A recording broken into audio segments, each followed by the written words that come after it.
A World War II boat made with the help of Lawrence of Arabia has made its final voyage today.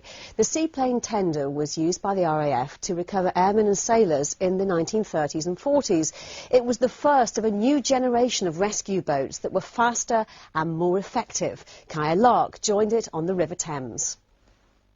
Back in the 1930s, Seaplane Tender 206 was leading the way in sea rescue for the RAF, ferrying passengers out to aircraft. She was at the forefront of operations to recover pilots who'd been shot down during World War II. After the war, it's unclear what happened to ST-206 until she was discovered rotting and discarded in Cornwall. We took out every other screw out of the boat. There's probably, 40,000 screws we took out and replaced them with little wooden pegs that were glued in. So it's detailed restoration work, and you learnt as you went along, really. Now she's the only one restored to this standard, but she may never have existed without a very special war veteran.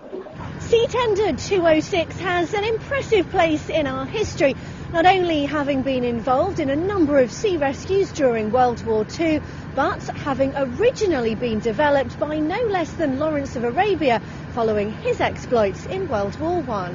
They came about as a result of Lawrence of Arabia as T.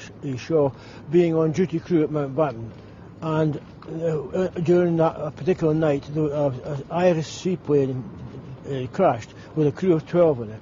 And he was convinced that if they'd had faster boats, they would have got all the crew out. As it was, they only saved 3 of them. So tenacious was Lawrence that he hounded his commanding officer until he was allowed to work with the powerboat company to develop the high-speed rescue craft, going on to save thousands of lives. As people got to know that I was doing the boat, someone who sent me a copy of Lawrence's handwritten diaries on the rebuild he did on the boat. So this all became quite interesting, and planks that I'd looked at when I was restoring the boat were ones that he'd put in. He'd replaced them back in the 30s.